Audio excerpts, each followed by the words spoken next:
Hey guys, today I have a quick review of the Cheng circular saw. So I've got a few Cheng tools at this point. I've got the chainsaw, I've got an impact driver, and now we're going to be working with the circular saw here. So quickly, let's unbox it and then we'll do some testing. Let's see what we've got here. So we've got a bag, which is nice.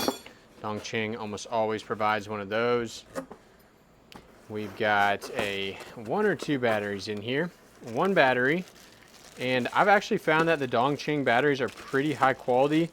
So this is a 20 volt, 4 amp hour, not bad there. Then we've got a charger here, pretty standard there. And then the main saw itself. Let's check this out. So I will have a link for this down below. The price is constantly changing on Cheng tools, so you kind of need to monitor as it goes. But in general, they do tend to be a pretty good budget option. And in terms of quality, I haven't had any issues. So I'm immediately noticing here that it looks like they give you multiple saw blades. So this one is sharp for wood, and this one says sharp for wood as well.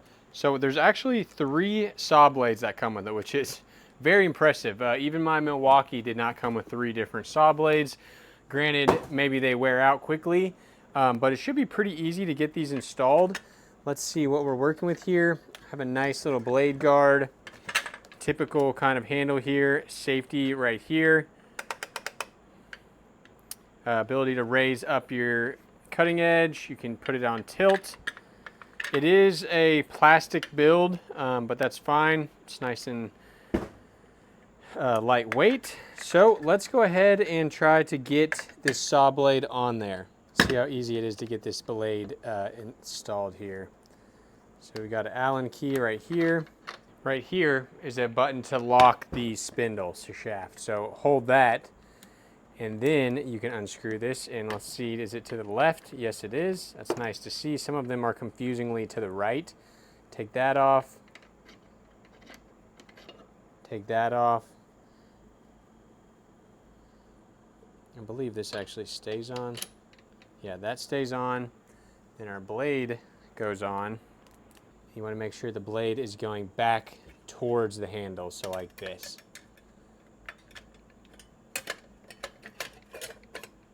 Okay, and then it's as simple as just putting this guy back on and screwing this back in.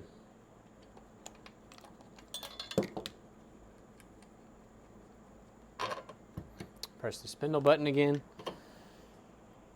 Okay, there we go. Let's go ahead and test this thing out with this battery, and we'll see how much it came charged. It does have a button, looks like it's at about 50%. All right, without getting too crazy here, let's go ahead and just cut a couple chunks of this 2x4 off.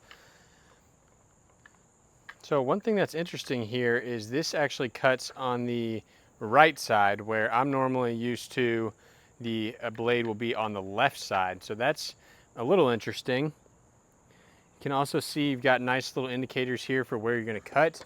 So let's just go ahead and try this out.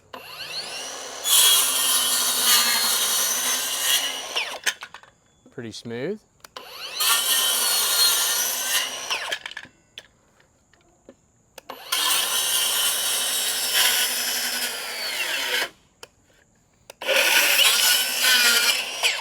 That one was on my bad.